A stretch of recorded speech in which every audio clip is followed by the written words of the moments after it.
let's pick up where we left off on the lymphatic system. If I remember correctly, we finished this slide talking about the different lymph nodes and the kind of major types of lymph nodes, or major groupings, I should say, and where they're at, identifying them both in this picture, because some are visible here and some were visible back on that first page. Not completely moving on from our lymph node talk, I want to spend just a quick slide here talking about the breasts, which include mammary glands and surrounding tissues, which are very tied in with our lymphatic system, as evidenced by the picture at the bottom.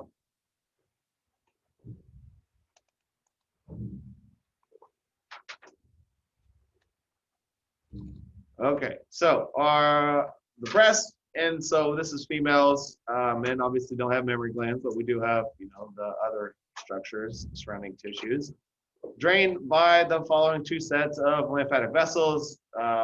Lymphatics that drain the skin over the breast, with the exception of the areola of the nipple, and then the deeper substances of the breast, as well as the skin of the area of the nipple, are going to kind of involve what's shown here in the picture, which is not a picture I'm going to ask you to know on the exam.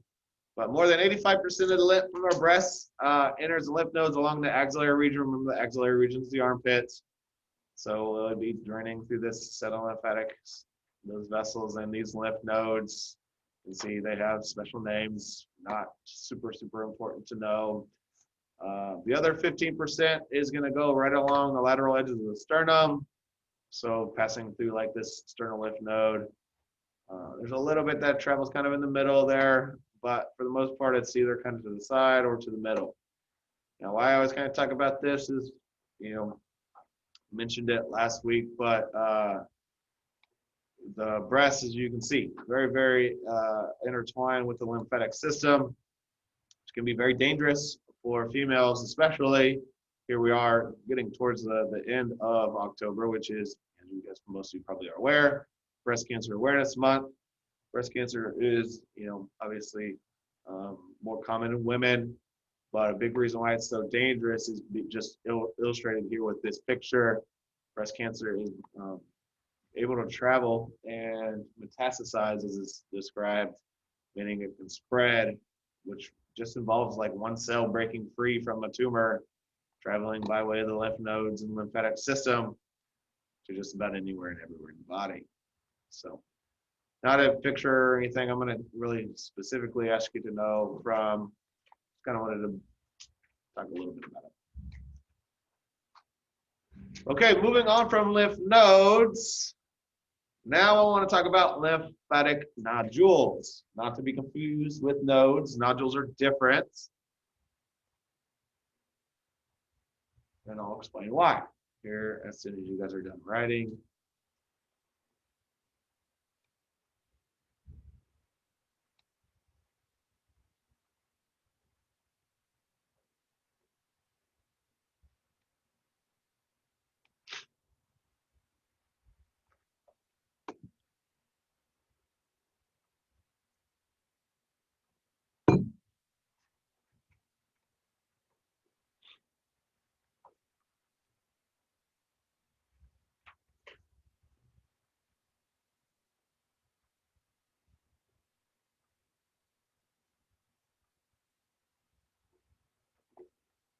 Okay, one big difference between lymph nodes and nodules is that nodules are not surrounded by a capsule. That's kind of just one structural difference.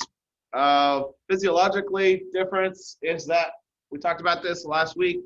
Lymph nodes filter our lymph, meaning that when our lymph is flowing through these vessels, they travel through the lymph nodes, and we talked about all the importance of slowing down that flow of lymph as it passes through our nodes. Nodules do not filter lymph, okay? Instead, we find them in what we call the lamina propria, which is a layer of connective tissue in our mucous membranes. Mucous membranes that line places like our gastrointestinal tract, which would be, all the way from our mouth to our anus, essentially, the urinary tract.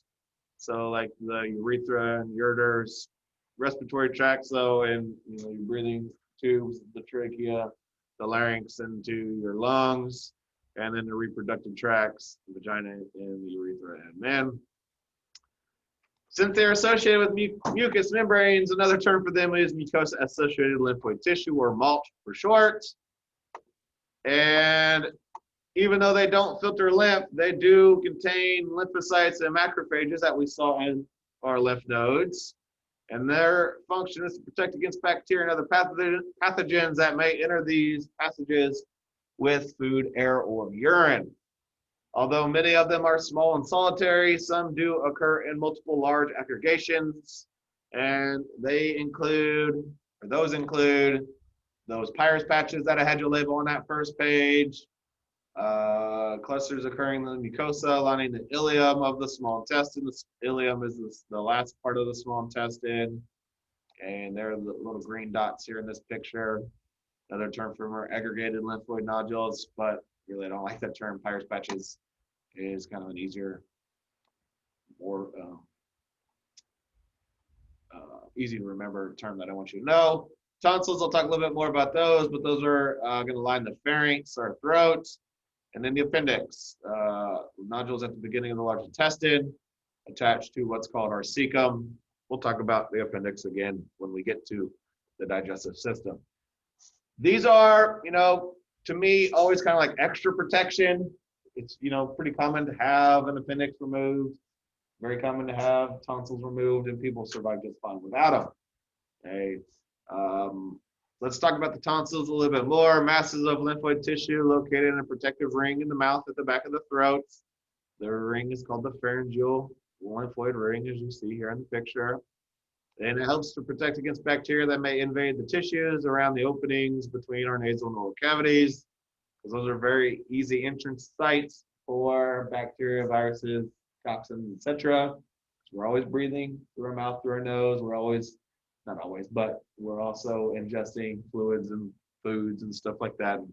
There's a lot of gunk out there, as we're all very aware with what's going on in the world right now. Okay, usually there are 5 tonsils. There are 1, 2, and 2 of the following. 1 adenoid or pharyngeal, which is embedded in the posterior wall of the nasopharynx, which means it's more posterior to the nose. So up here, basically just posterior to the nasal cavity.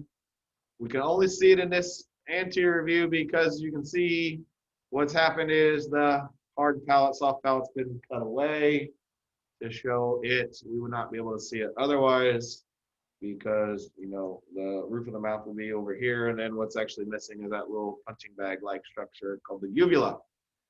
And on both sides of the oral cavity are the palatine tonsils, which are the ones that are typically removed when someone has a tonsillectomy. They a lot of times get really big and inflamed, and that's what can interfere with like swallowing, which is why they're a lot of times removed. And then anytime you see the word lingual, and I've mentioned this many times before, lingual always refers to tongue. Located at the base of the tongue, there are 2 of those, which if I were to pull up that picture of the tongue that we looked at for the sensations lecture, those were actually labeled, but I didn't tell you to worry about them at that point. Okay. So I already said a tonsillectomy is typically a removal of the palatines. Also, sometimes the linguals go with it, whereas an adenoid would be removal of that adenoid or pharyngeal tonsil. As far as the pictures go, I do want you to know the tonsils that are labeled here in this view and over here in this view. Now, this picture is a sagittal section of the skull where we can see those tonsils. We can only see 1 of each. The only one for the pharyngeal, because there's not 2 of them, but 1 palatine, 1 lingual, because we only have half the head here. This same image you will see in Unit 7 when we talk about the respiratory system, digestive system, and we'll be talking about the parts of the nose and throat and the mouth. So you'll see this picture again, but it'll be a lot more complicated. What I did was I got a blank version of it and I drew the arrows in myself and labeled it, so it's not like you see with the typical pictures. But I do want you to know them there and then over here as well. Okay, moving on to our next organ. the thymus.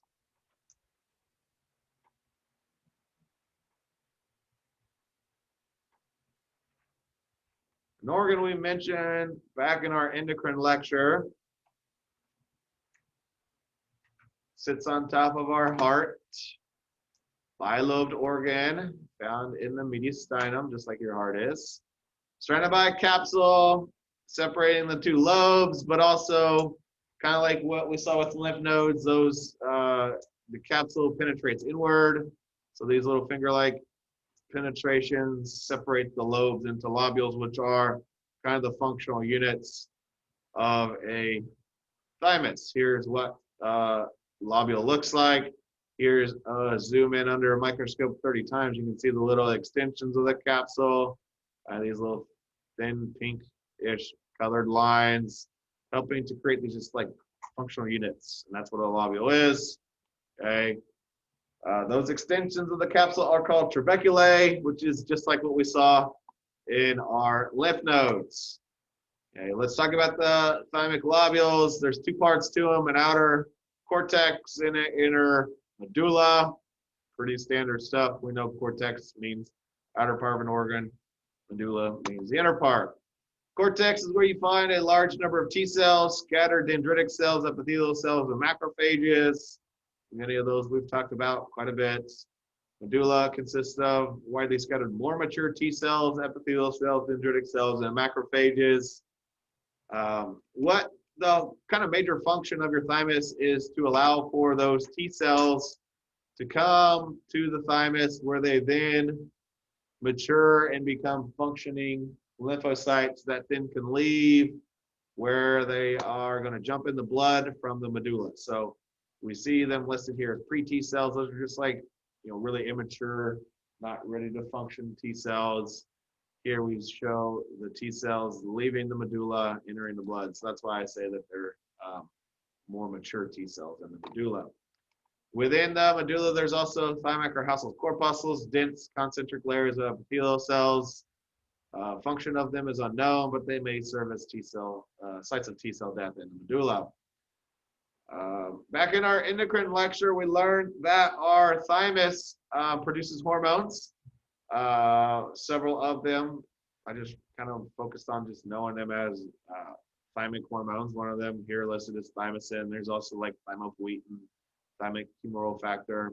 Those hormones enable the lymphocytes to develop into T cells, which are obviously used for immunity. So everything, even the hormones that our thymus produce, are involved with getting those T cells ready to go in to our bloodstream and go to work.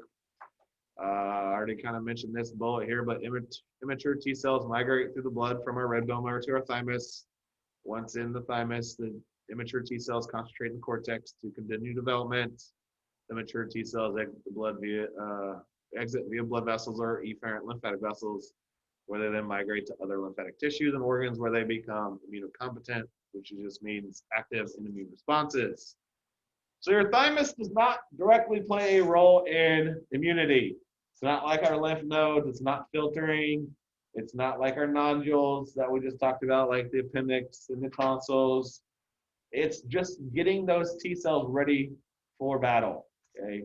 Because if you think of your T cells like soldiers of the immune system, that's where they're kind of developing. Our blood thymus barrier is kind of like the blood-brain barrier that we talked about a few weeks ago, barrier that provides an antigen-free environment necessary for the development of T cells. And back up here, it says this is a very important site of immunity in children and is a reservoir of lymphocytes.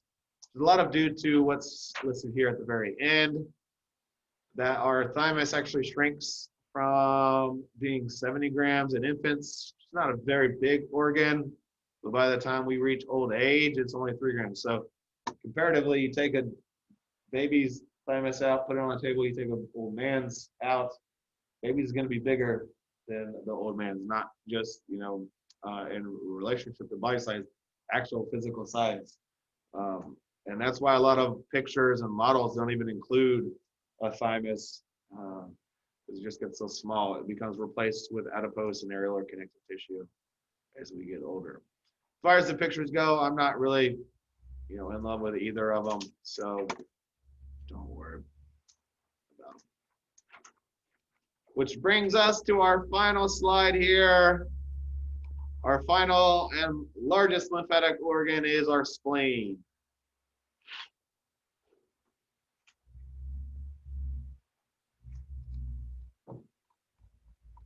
Which should be a brand new organ really for us at this point in the semester.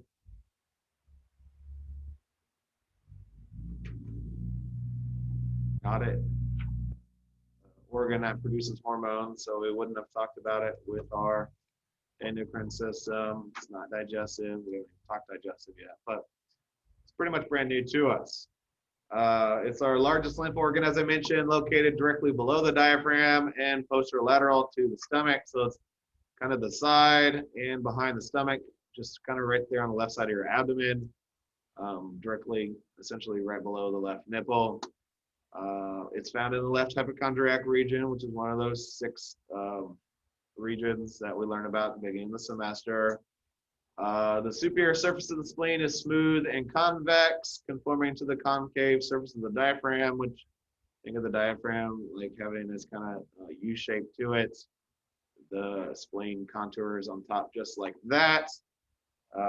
What's kind of interesting about the spleen is that there are these indentations, or what we call impressions, due to neighboring organs kind of just pushing in on it, or interfering with its ability to kind of, balloon out. The indentations or impressions include a gastric impression. Gastric is a term that always refers to stomach. That's what actually is shown right here in this picture. This is kind of a weird view. This is looking at it kind of from, if you were to turn it sideways and look at it from this angle. That's what this image is, which is the one that your textbook has. I snagged this from a different book.